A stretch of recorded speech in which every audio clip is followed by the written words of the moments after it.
welcome to Gardening at 58 North. In this video I'd like to introduce you to a new bonsai of mine.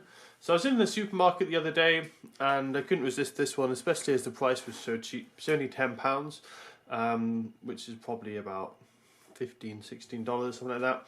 So I was surprised how cheap it was, and especially for how nice it looked, especially when you consider that normally when I buy a pot like this in the supermarket or in the garden centre, it's almost £10 just for a pot of this size, a bonsai pot. And it came with this nice packaging, so it's well protected. Interestingly enough, it did have a nice amount of information, which is often quite lacking in plants. I often find with bonsai and things, they don't give you any information about how to look after it. This is quite handy, but it is unfortunately generic, so it's not specific to this species, which can have a few issues. So this one is actually Syzygium. It's got a very unusual pronunciation. I'm not sure if I'm pronouncing it right, but it's Syzygium, I think. Syzygium is how it's said. It doesn't say what species it is, just the genus. There is the Syzygium buxifolia, which is very common and very popular for bonsai. So I'm thinking it might be that one, but the pictures I've seen online don't look quite like this. So it might be a different one. So I'll open it up now, do a little bit of pruning work. So I quite like the shape of the tree, kind of like the rounded top to it, but it is a good example of what is very common when you buy bonsai in garden centres or supermarket. It's a very quickly made, cheap bonsai, hence why it was only £10. You can see the way it's been pruned, it's done very cheaply. The way they do that is they grow a plant out in the field, probably let it go 3 or 4 years old, so it gets quite large. That gives it a thick trunk.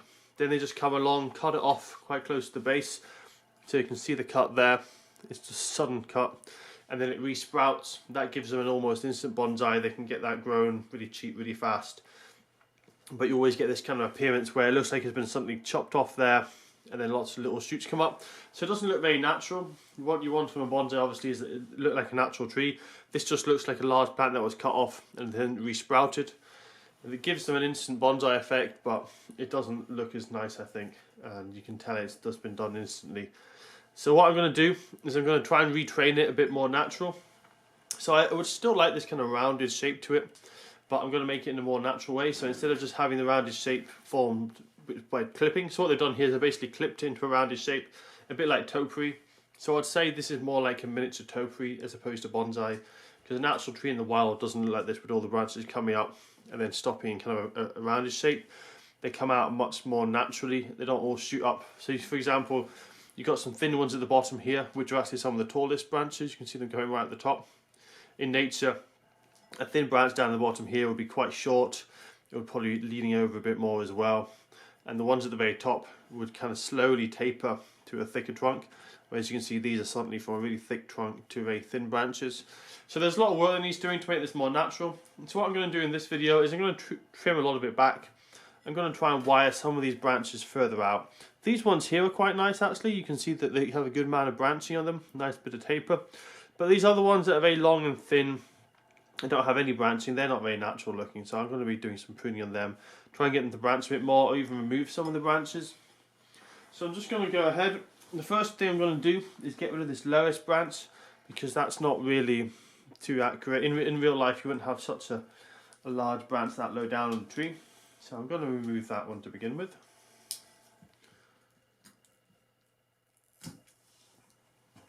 I will, however, keep this small one next to it. I'm just going to trim that one back, and that's just going to be a small branch lower down. There's a chance that might die off because it's quite low down, but I'll just see how it goes. And then with this one here, I'm wanting to bring these out slightly and give them a prune so they branch, because you can see they're very long and thin without any branching. So I'm just going to snip them here, and that should encourage some more branching lower down. These ones here, you can see there's already a bit of branching, they're looking a lot better. So I'll leave them for now. Some of these other smaller ones I'm going to remove, because generally on a tree you only have 1 or 2 branches further down. They tend to be quite thick and old branches, and as they come up you get more branches and they spread. So I don't want too many there. So that's looking a bit better already. So this larger one here, I think I'd like to wire it, but I'd like to cut it off at a shorter distance. So I'm just going to get some scissors, because as I say, you wouldn't have a branch low down like this coming from the main trunk then going up to the top of the tree. You'd only have it coming down a bit lower. The ones at the top of the tree are normally from the highest part of the trunk. So I'm going to cut this off round about where it's been branching nicely. That will encourage it to branch a bit more and also keeps it a bit more in proportion. Looking around, there's a few more like this, so these ones here, do the same again. I'm just going to go around now. Any ones that are coming from low down and looking too branched, I'm just going to trim them.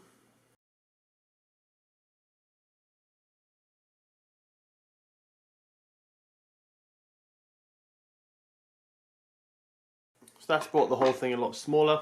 I've lost some of the shape, but I can train that in later on.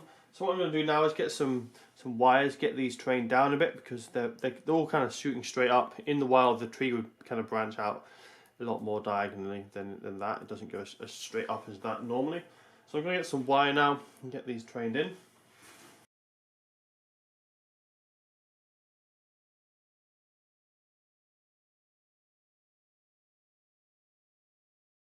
So I'm happy with these ones here. They're branching out quite nice. These though I feel are a little bit too long. So I'm going to trim these branches back. Hopefully this should encourage it to have a bit more branching on them. Same with this here. I'm just going to trim it back to this point. And that should encourage it to send out more side branches and be a slightly better branch structure. But I'm quite happy with them, and they're kind of symmetrical to each other. How they come up and then there's two. This comes up and there's two.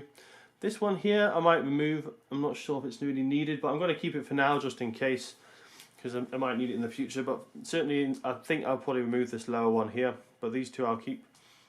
So I'll keep that one for now, but as I say, in the future it might be taken off. This upper structure doesn't look too bad. This one needs to be taken out a bit further though, so I'm going to bend that one down.